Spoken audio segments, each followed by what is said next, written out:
Hi friends, welcome back to my channel. ఈరోజు మీకు ఈ సీరియల్లో ఏం జరిగిందో తెలుసుకోవాలి అనుకుంటున్నారా? అయితే వెంటనే మనం సీరియల్లోకి వెళ్ళిపోదాం. ఇక కనకమైతే అప్పు, కావ్య అలాగే స్వప్న ముగ్గురు కలిసి అల్లలతో కూర్చుని ఈ దాంపత్య వ్రతం జరిపించుకోవాలని నాకు ఆశగా ఉందని కనకం చెప్తూ ఉంటే కావ్య వెంటనే లేచి నుంచుని, అమ్మా, ఈరోజు నీకు నాన్నకి పెళ్లి రోజు, ఆ వ్రతం ఏదో మీ ఇద్దరే కూర్చుని జరిపించండి, లేకపోతే ఇదిగో ఈ ఇద్దరు జంటలతో కూర్చుని జరిపించండి, ఈ విషయంలో నన్ను మాత్రం లాగకండి అని చెప్పి కావ్య అక్కడి నుంచి లేచి వెళ్ళిపోతుంటే, కావ్య ఆగవే, ఆగు అని చెప్పి ఇంకా కనకమైతే కావ్యని ఆపడానికి ప్రయత్నిస్తుంది. అలాగే పక్కనే ఉన్న అపర్ణ కూడా కావ్య కావ్య అని పిలుస్తుంటే అస్సలు పట్టించుకోకుండా తన గదిలోకి వెళ్ళి తలుపు వేసుకుంటుంది. అది చూసిన రాజ్ చాలా ఫీల్ అవుతాడు. ఇంకా కనకమైతే కిచెన్లోకి వెళ్ళి కావాలని రాజ్ తన దగ్గరికి వస్తాడన్నట్టుగా దగ్గుతూ ఉంటుంది. ఇంతలో రాజ్ అక్కడికి వచ్చి, ఏంటత్తయ్య గారు ఇక్కడున్నారు, మీకోసం ఇల్లంతా వెతుకుతున్నాను అని అంటుంటే ఇక కనకం బాగా దగ్గడంతో ఒక్కసారిగా తన కర్చీప్లో బ్లడ్ చూసి, అయ్యో అత్తయ్య గారు బ్లడ్ వస్తుంది, రండి హాస్పిటల్కి వెళ్దాం అని చెప్పి రాజ్ కనకాన్ని పిలవడంతో కనకం, లేదు బాబు లేదు, ఇదంతా నాకు మామూలే, ఇక నేను ఎక్కువ రోజులు బ్రతకను, ఆ మాత్రం దానికి హాస్పిటల్కి దేనికి, నువ్వు నా కూతురు కలిసి ఈ వ్రతం జరిపిస్తే చూడాలని ఉంది. ఆ ఇంట్లో మీ అత్త తన భర్తని వదిలేసి వచ్చింది, ఇక అనామిక ఏకంగా కళ్యాణ్ బాబుతో విడాకులు తీసుకుని విడిపోయింది. మళ్ళీ అట్లాంటి పరిస్థితి మీ ఇంట్లో ఎవరికీ జరగకూడదని మీ ముగ్గురు జంటలతో ఆ వ్రతాన్ని జరిపించాలి అనుకున్నాను. అలా జరిపిస్తే ఇక ఎట్టి పరిస్థితుల్లో అట్లాంటి పరిస్థితులు మీ కుటుంబానికి రావని పంతులు గారు చెప్పారు. కానీ చూస్తుంటే నా కోరిక నెరవేరేలా లేదు అని చెప్పి కనకం అంటూ ఉంటే ఆ మాటలకి ఇక రాజ్, అత్తయ్య మీరంటే నాకు చాలా గౌరవం ఉంది, అలాగే నా మీద కూడా నాకు చాలా మర్యాద ఉంది, కానీ మీ అమ్మాయి కొండెక్కి కూర్చుంది, ఆ కొండ మీద నుంచి కోతిని దింపాలంటే నా వల్ల కాదు అని చెప్పి రాజ్ మాట్లాడుతూ ఉంటాడు. ఆ మాటలకి కనకం ఏం చేయాలో తెలియక మళ్ళీ గట్టిగా దగ్గుతుంది. ఇక వెంటనే మళ్ళీ రక్తం రావడంతో, అర్థమైంది బాబు, అర్థమైంది, మా అమ్మాయి మిమ్మల్ని చాలా బాధ పెట్టింది, తన మాటలతో మీరు చాలా బాధపడ్డారు అని అంటుంటే ఆ మాటలకి రాజ్, అమ్మయ్యా మీరైనా నన్ను అర్థం చేసుకున్నారు, నేను బాధపడ్డానని, చూశారుగా మీ అమ్మాయి ఎన్ని తప్పులు చేసినా వాటిని ఏ రోజు తప్పుగా చూడకుండా తనతో కాంప్రమైజ్ అయి కలుసున్నాను. చివరికి నేను మీ ఇంటికి వెళ్ళమని కూడా చెప్పలేదు, కానీ మీ ఇంటికి వచ్చేసింది, ఇప్పుడేమో ఏవేవో మాట్లాడుతుంది. అసలు తనకినా మనసు విరిగిపోవడం, ఎదుటి వాళ్ళకి మనసు విరగదా అని చెప్పి రాజ్ ఇక ఏదేదో మాట్లాడుతుంటే పక్క నుంచి అపర్ణ, రాజ్ ఇప్పుడు అవన్నీ కాదు, నీ భార్య మనసుని గెలుచుకోవడానికి ప్రయత్నించు, నీ భార్యతో కలిసి ఈ వ్రతం జరిపిస్తే ఇక కనకం చెప్పినట్లు మళ్ళీ ఇట్లాంటి గొడవలు రావేమో, తర్వాత మీ ఇద్దరి మధ్యలో అన్యోన్యత మరింత పెరుగుతుందేమో, ఒక్కసారి ఆలోచించు అని చెప్పడంతో ఆ మాటలకి రాజ్ కావ్య మీద తనకున్న ప్రేమతో ఏం మాట్లాడకుండా మౌనంగా బయటికి వెళ్ళిపోతాడు.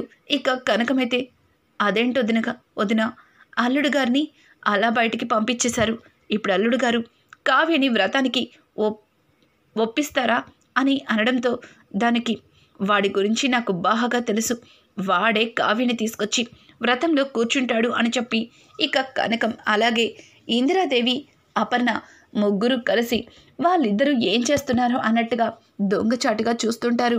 ఇంతలో రాజ్ కావ్య చెయ్యి పట్టుకుని బరబరా తీసుకొస్తుంటే కావ్య, వదలండి వదలండి అని చెప్పి చేతిని వదిలించుకుంటుంది. ఏమైంది, నిన్ను చెయ్యి పట్టుకుని తీసుకురావడం కూడా తప్పేనా అని చెప్పి రాజ్ అడగడంతో ఆ మాటలకి కావ్య, మీరు నన్ను చెయ్యి పట్టుకుని తీసుకురావడంలో తప్పేమీ లేదు, కానీ ఇదే చెయ్యి గుడిలో తగిలితే ఒళ్ళంతా పాములు జర్రెలు పాకుతున్నట్టుగా ఉన్నాయి అన్నారు, మరి ఇప్పుడేంటి ఈ చేతిని పట్టుకుని ఇలా లాక్కొస్తున్నారు, అయినా నేనంటే ఇష్టం లేదన్నారు, నాతో బలవంతంగా కాపురం చేశాను అన్నారు, మరి నన్నెందుకు ఇట్లా బలవంతంగా బయటికి తీసుకొచ్చారు అని అంటుంటే ఇక రాజైతే, చూడు అదంతా జరిగిపోయింది, ఇప్పుడు జరగవలసిన దాని గురించి మాట్లాడడానికి తీసుకొచ్చాను. మీ ఇంట్లో వాళ్ళందరూ మనిద్దరం కలిసి ఆ వ్రతం జరిపించాలని ఆశపడుతున్నారు, అందుకే నీతో చెప్పాలని అని అనడంతో దానికి కావ్య, ఓ అంటే దాంపత్య వ్రతం కోసం నన్ను తీసుకొచ్చారు, ఇప్పుడు కూడా మా ఇంట్లో వాళ్ళు ఆశపడుతున్నారు కాబట్టి నాతో కలిసి వ్రతాన్ని జరిపించాలి అనుకుంటున్నారు, అంతే కదా. సరే, మీరన్నట్టుగానే ఇంట్లో అందరి కోసం మీ పక్కన వ్రతం జరిపించడానికి కూర్చుంటాను, కానీ మీకు ఏమవుతానని కూర్చుంటాను? కనకం కూతురిగానా, లేక దుగ్గిరాళ్ళ కోడలిగానా, మీ భార్యగానా? చెప్పండి, నాకు ఏ స్థానం ఇచ్చి మీ పక్కన కూర్చోపెట్టుకుంటున్నారు అని అడగడంతో దానికి రాజ్ ఒక్క మాట కూడా మాట్లాడకుండా సైలెంట్గా కావ్య అన్న మాటలకి ఆశ్చర్యపోతుంటాడు. నాకు తెలుసు మీ నోటి నుంచి సమాధానం రావట్లేదు కదా, మరి ఏ బంధంతో మీ పక్కన కూర్చుని వ్రతం జరిపిస్తున్నారో చెప్పండి అని చెప్పి కావ్య మరొక్కసారి రాజ్ని నిలదీస్తుంది. ఇక రాజ్ అయితే కావ్య అన్న మాటలకి అర్థమైంది, నాకు బాగా అర్థమైంది, నువ్వు నా భార్య స్థానంలో వచ్చి నా పక్కన కూర్చుని వ్రతం జరిపించాలి అని రాజ్ గట్టిగా తెగేసి చెప్తాడు. కావ్యకైతే ఒక్కసారిగా కావ్యకి చాలా ఆనందం కలుగుతుంది. అలాగే ఆశ్చర్యంగా రాజ్ వైపు చూస్తుంది. ఇంకా దొంగచాటుగా చూస్తున్న కనకం అలాగే ఇందిరాదేవి అపర్ణ కూడా చాలా ఆనందపడతారు. ఇదంతా నిజమేనా అన్నట్టుగా కావ్య అలాగే నివ్వెరపోతుంది. ఏంటి ఇదంతా నిజమేనా అని చెప్పి ఆశ్చర్యపోతున్నావా? అవును, ఇదంతా నిజమే. నువ్వు నా భార్య స్థానంలో నా పక్కన కూర్చుని ఈ వ్రతాన్ని జరిపించాలి అని నేను కోరుకుంటున్నాను. నువ్వు నిజంగానే నా భార్య స్థానంలో నా పక్కన కూర్చుని వ్రతం జరిపించాలి అంటే నువ్వొచ్చి నా పక్కనే కూర్చోవాలి అని చెప్పి అక్కడి నుంచి రాజ్ ఇంకా వెళ్ళిపోతాడు. కావ్య అయితే ఒక్క మాట కూడా మాట్లాడకుండా సైలెంట్గా వెళ్ళి తన గదిలో మంచం మీద కూర్చుని ఉంటుంది. ఇక ఇంతలో పూజారి గారు, అమ్మా సమయం అయిపోతుంది, త్వరగా వచ్చి 3 జంటలు పీటల మీద కూర్చోండి అని చెప్పడంతో ఇంకా అప్పు అలాగే కళ్యాణ్ ఇక స్వప్న అలాగే రాహుల్ 2 జంటలు వచ్చి పీటల మీద కూర్చుని ఉంటాయి. ఇంతలో రాజ్ నడుచుకుంటూ వచ్చి పీటల మీద కూర్చుంటాడు. రాజ్ అయితే కావ్య ఇంకా రాలేదని కావ్య గది వైపు చూస్తాడు.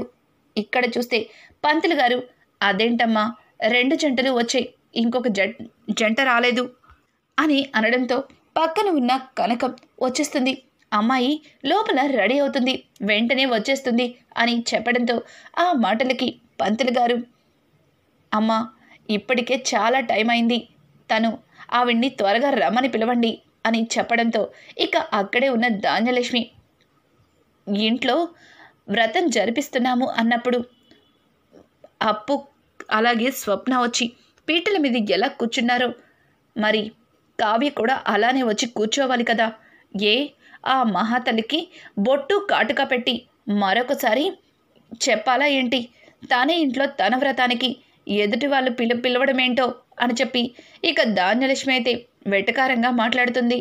ఇంతలో కావ్య తలుపు తీయడంతో ఒక్కసారిగా రాజ్ కావ్య తన పక్కన కూర్చోడానికి చీర మార్చుకొని రెడీ అయి రావడాన్ని చూసి చాలా ఆనందపడతాడు. ఒక విధంగా రాజ్ని కావ్య క్షమించినట్టే. మరి కావ్యతో రాజ్తో కావ్య వ్రతం జరిపించడానికి సిద్ధంగా ఉందని అక్కడ ఉన్న వాళ్ళు కూడా చూసి చాలా ఆనందపడతారు. ఇక రుద్రాణి అయితే, ఇదేంటి రాజ్ కావ్య ఇలా కలిసిపోతున్నారు, ఇక్కడ నేను అనుకున్నది కాకుండా అనుకోనిది జరుగుతుంది, మళ్ళీ వీళ్ళిద్దరి మధ్యలో దూరం పెరగాలి అనుకుంటే ఇట్లా దగ్గరైపోయారు, ఏదో ఒకటి చెయ్యాలి అని చెప్పి ఇక అక్కడి నుంచి రుద్రాణి గుమ్మం బయటికెళ్ళి ఆలోచిస్తూ ఉంటుంది. ఇంతలో వంటగదిలో కనకమైతే ఫోన్ మాట్లాడుతూ, అక్క ఇక్కడ మనం అనుకున్నట్టుగానే అల్లుడు గారితో కావ్య కూర్చుని వ్రతం జరిపిస్తుంది, నేనేసిన ప్లాను వర్కౌట్ అయ్యింది అని అంటుంటే ఇంతలో ఒక్కసారిగా రుద్రాణి ఆశ్చర్యపోతూ ప్లానా? ఏం ప్లాను అని చెప్పి బయట నుంచి దొంగచాటుగా కిటికీలోకి తొంగి చూస్తుంది. ఇక ధాన్యాల కనకమైతే మీనాక్షక్క ఎప్పుడు కూడా ఏం ప్లాన్ చేసినా నువ్వు లేకుండా అది సక్సెస్ అయ్యేది కాదు. కానీ ఈరోజు అక్కడ నువ్వుండి నాతో ఇక్కడి నుంచి అంత నడిపిస్తున్నావు. కానీ నాకు సహాయంగా కావ్య వల్ల అత్తయ్య అలాగే పిన్ని గారు ఉండడం వల్ల ఇంత ధైర్యంగా ఉన్నాను. మన క్యాన్సర్ నాటకం సక్సెస్ అయిపోయింది అని చెప్పి ఇక కనకమైతే తెగ ఆనందపడుతూ ఫోన్లో మీనాక్షికి చెప్తుంది. ఒక్కసారిగా రుద్రాణి ఆ మాటలు విని, అమ్మ కనకం, ఎంత పెద్ద ప్లాన్ చేసావు. 4 రోజుల్లో చస్తానని రాజ్ని బెదిరించి రాజ్ మనసుని మార్చడానికి చివరికి ఇంతకి దిగజారుతావా?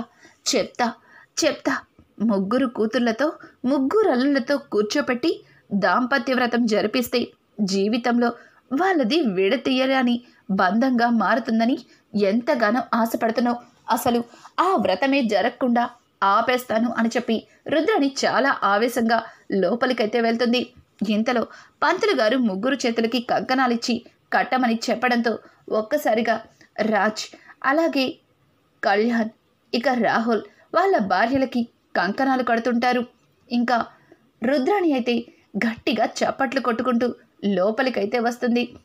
శభాష్ కనకం, శభాష్, నువ్వు అనుకున్నది అనుకున్నట్టు జరిగిపోయింది కదా అని చెప్పి రుద్రాణి వెటకారంగా మాట్లాడుతుంటే పక్కన ఉన్న అపర్ణ రుద్రాణి అని గట్టిగా అరవడంతో, ఏంటుదినా అంత గట్టిగా అరుస్తున్నారు?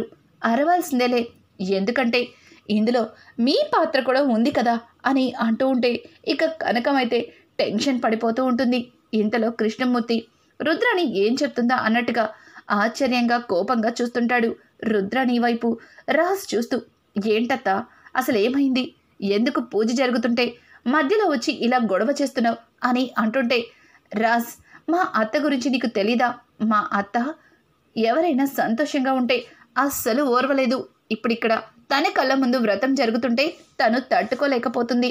పైగా తన భర్త కూడా ఇక్కడ లేడు కదా, పాపం బాధపడి ఈ వ్రతాన్ని ఎలా ఆపేయాలా అని ప్లాన్ చేస్తుంది అని చెప్పి ఇక స్వప్న మాట్లాడుతుంటే, షటప్ స్వప్న, అసలు మీ అమ్మ ఎంత పెద్ద నాటకం ఆడిందో నీకు తెలుసా? నీకు తెలియకుండా నువ్వు ఏదేదో మాట్లాడుతున్నావు. రాజ్, 4 రోజుల్లో ఇదిగో ఇక్కడ కూర్చుందే ఈ కనకం, ఈ కావ్య తల్లి కనకం చచ్చిపోతున్నానని నాటకమాడి ఇదిగో నీతో ఈ గ్రాండ్గా పెళ్లి రోజుని జరిపించుకుంది. పైగా తన కూతురు కావ్యతో నిన్ను కలిపేయడానికి ఈ దాంపత్య వ్రతాన్ని అడ్డం పెట్టి కావ్యను నీకు దగ్గర చేయడానికి ఇంకా పెద్ద ప్లాన్ చేసింది అని అంటుంటే పెద్ద ఆవిడ చాలా కోపంగా దగ్గరికి వెళ్ళి రుద్రాణి చెంప చెల్లు మనిపిస్తుంది. ఒక్కసారిగా రుద్రాణి, అమ్మా నేనేం చేశాను? నన్నెందుకు కొడుతున్నావు అని అంటుంటే, నోర్మోయ్, ఇంకొక మాట మాట్లాడినా కొట్టడం కాదు చంపేస్తాను. అసలు నీకు బుద్ధుందా రుద్రాణి? ఎప్పుడు ఏం మాట్లాడాలో నీకు తెలీదా? ఇంత సంతోషంగా ఉండేటప్పుడు నువ్వు ఈ విషయాన్ని అందరి ముందు చెప్పాల్సిన అవసరం ఏముంది? అవును, కనకం తను చచ్చిపోతున్నానని నాటకం ఆడింది. దానికి మూల కారణం నేను అలాగే అపర్ణ. మేమిద్దరం చెప్తేనే తను ఈ నాటకాన్ని ఆడింది. తన కూతురు కాపురం కోసం, తన అల్లుడు తన కూతురు కలిసి సంతోషంగా ఉండడం కోసం చివరికి తన ప్రాణాలనే కోల్పోతున్నానని అబద్ధం చెప్పింది. తను చేసిన దానిలో తప్పేముంది? రాజ్, నువ్వు మళ్ళీ ఈ రుద్రాణి చెప్పుడు మాటలు విని తొందరపాటు నిర్ణయం తీసుకోవద్దు అని అంటుంటే వెంటనే రాజ్ పైకి లేచి, నానమ్మ ఆగండి, నేను అత్తతో కాస్త మాట్లాడాలి. అత్త, ఇప్పుడు ఈ విషయం మీరు నాకు చెప్పడానికి కారణమేంటి? నేను ఈ నిజాన్ని తెలుసుకొని కోపంగా మళ్ళీ కావ్యని అసహ్యించుకొని ఈ ఇంటి నుంచి వెళ్ళిపోవాలనే కదా మీరు ఈ విషయాన్ని నాకు ఇప్పుడు చెప్పారు అని అనడంతో దానికి వెంటనే స్వప్న, అంతే కదా రాజ్, నువ్వు అలా చెయ్యాలనే కదా మా అత్త ఇలా వ్రతం జరిగే ముందు అంత పెద్ద బాంబుని పేల్చేసింది. కానీ తనకి తెలీదు ఈ విషయం రాజ్కి ముందే తెలుసని అని చెప్పి స్వప్న ఇచ్చిన షాక్కి ఒక్కసారిగా రుద్రానికి ఫీజులు ఎగిరిపోయినంత పనవుతుంది. అలాగే ధాన్యలక్ష్మి ఇంకా కనకం, అపర్ణ, ఇంద్రాదేవి కూడా ఆశ్చర్యపోతారు. ఏం మాట్లాడుతున్నావు స్వప్న అని అంటుంటే, అవును ఆంటీ, నేను చెప్పింది నిజమే. అమ్మ కావ్య రాజులని కలపడానికి తన ప్రాణాలనే కోల్పోతున్నానని అబద్ధం చెప్పింది. క్యాన్సర్ అని రాజ్ని నమ్మించడానికి ప్రయత్నించింది. కానీ రాజ్ మనస్ఫూర్తిగా ఈరోజు అమ్మ నాన్నల పెళ్లి రోజు జరిపించి కావ్యకి క్షమాపణలు చెప్పి ఇక్కడి నుంచి తీసుకెళ్ళడానికి వచ్చాడు. తనతో ఎలా మాట్లాడాలో తెలియక, తన మనసులో ఉన్న ప్రేమని కావ్యకి ఎలా చెప్పాలో అర్థం కాక తనలో తను సతమతమవుతుంటే రాజ్కి నేనే సహాయం చేశాను. నిజం తెలిసినా తెలియనట్టుగా ఉండమని, ఈ రకంగా అయినా సరే కావ్యకి దగ్గరవ్వమని రాజ్తో నేనే చెప్పాను అని చెప్పి ఇక అపర్ణ చెప్పడంతో స్వప్న చెప్పడంతో స్వప్న మాటలకి అపర్ణ ఒక్కసారిగా రాజ్ ఇదంతా నిజమా అని అడగడంతో అవును మమ్మీ, నేను చాలా పెద్ద తప్పు చేశాను. మీరు కంపెనీ నుంచి శరత్తో ఫోన్ చేసిన మరుక్షణమే ఏం ఆలోచించకుండా నేను కంపెనీకి వెళ్ళిపోయాను. నేను చేసిందే కావ్య కూడా చేసింది. మీరు అలా చేసుండకపోతే ఇప్పటికీ కూడా నాకు కళావతి మంచితనం తెలిసేది కాదేమో, కళావతి నా మీద చూపిస్తున్న ప్రేమ అర్థమయ్యేది కాదేమో. ఆ తరువాతే నిజం తెలిసింది. అప్పుడే అత్తయ్య గారితో మీరు మాట్లాడుతున్న మాటలు కూడా విన్నాను. ఆవిడ ఏ క్యాన్సర్ లేకపోయినా క్యాన్సర్ ఉన్నట్టుగా నా దగ్గర నటించి తన కూతురు కాపురం కోసం ఎంతగానో కష్టపడింది. ఆవిడ నన్ను మోసం చేస్తుంది అన్న మాట కంటే తన కూతురు కాపురం కోసం ఆవిడ ఎంతలాగా బాధపడుతుంది అన్న బాధే నాకు కనిపించింది. అందుకే నాకు ఈ విషయంలో కోపం రాలేదు అని చెప్పి రాజ్ నిజాన్ని బయట పెడతాడు. రుద్రానికైతే ఏం మాట్లాడాలో అర్థం కాక అలాగే బొమ్మలా నుంచుండిపోతుంది. ఇక పక్కన ఉన్న స్వప్న అయితే, ఏంటత్తా నోట్లో నుంచి మాట రావట్లేదా? ఒక్కసారిగా నేను చెప్పిన మాటలకి కళ్ళు తిరుగుతున్నట్టున్నాయా? చూడు, నువ్వు ఏదో అనుకుని ఇక్కడికి వచ్చావు, కానీ ఇక్కడ నువ్వు అనుకున్నదేది జరగలేదు. పైగా రాజ్ కావ్యలిద్దరూ ఒక్కటైపోయారు అని చెప్పడంతో దానికి ఇక కావ్య మౌనంగా ఉంటుంది. రాజ్ కావ్య దగ్గరికి వచ్చి తన 2 చేతులు పట్టుకుని, కళావతి, నీ విషయంలో నేను చాలా పెద్ద తప్పు చేశాను. నన్ను క్షమిస్తావా? నా భార్యగా మళ్ళీ నా ఇంట్లో కుడికాలు పెడతావా అని చెప్పి రాజ్ కావ్యని అడగడంతో కావ్య చాలా ఆనందంగా దానికి ఒప్పుకుంటుంది. ఇంతలో అక్కడికి పోలీసులతో వస్తుంది అనామిక. అయితే అనామిక పోలీసులతో రావడం చూసిన రుద్రని, ఇదేంటి ఇప్పుడొచ్చింది, పైగా పోలీసులను వేసుకొని మళ్ళీ ఇది ఏం గొడవ చేస్తుంది? ఇది చేస్తే చేసింది, నా పేరు మాత్రం బయట పెట్టదు కదా అన్నట్టుగా ఇక రుద్రాణి తన మనసులో అనుకుంటుంది. స్వప్న అయితే అనామికని చూసి, ఏయ్ ఆగు, ఏంటి రాంగ్ అడ్రస్కి వచ్చావు అని అడగడంతో, అయ్యో స్వప్న, నేను రాంగ్ అడ్రస్కి ఏమీ రాలేదు, కరెక్ట్ అడ్రస్కే వచ్చాను. ఇన్స్పెక్టర్, ఇదిగో తనే నా కంపెనీలో ఉద్యోగం చేస్తానని అగ్రిమెంట్ మీద సంతకం పెట్టి ఇప్పుడు ఆఫీస్కి రాకుండా పనెగ్గొట్టి ఇదిగో ఇంట్లో ఇలా ఫంక్షన్స్ అంటూ తిరుగుతుంది అని అనడంతో ఇక లేడీ ఇన్స్పెక్టర్ ముందుకి వచ్చి కావ్యని అరెస్ట్ చేయాలి అన్నట్టుగా మాట్లాడతారు.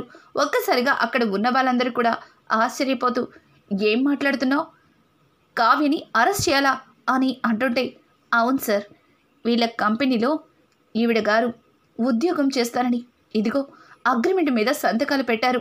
ఇప్పుడు ఆఫీస్కి రావటం లేదు. ఆవిడ ఆఫీస్కైనా వెళ్ళాలి, లేకపోతే స్టేషన్లో ఊసలు లెక్కెట్టాలి అని చెప్పి ఇక ఇన్స్పెక్టర్ మాట్లాడడంతో రాజ్ చాలా ఆవేశంగా, ఇన్స్పెక్టర్ మీద గట్టిగా అరుస్తాడు. ఇక కావ్య ముందుకి వచ్చి అగ్రిమెంట్ పేపర్లని చూసి అసలు ఈ అగ్రిమెంట్ పేపర్ మీద ఎవరు సంతకాలు పెట్టారని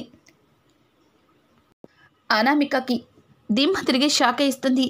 రానున్న ఎపిసోడ్స్ అయితే మరింత ఇంట్రెస్టింగ్గా మారబోతుంది. ఈ వీడియో నచ్చినట్టయితే లైక్ చేసి సబ్స్క్రైబ్ చేసుకోవడం మాత్రం మర్చిపోకండి. Thanks for watching. Hi friends.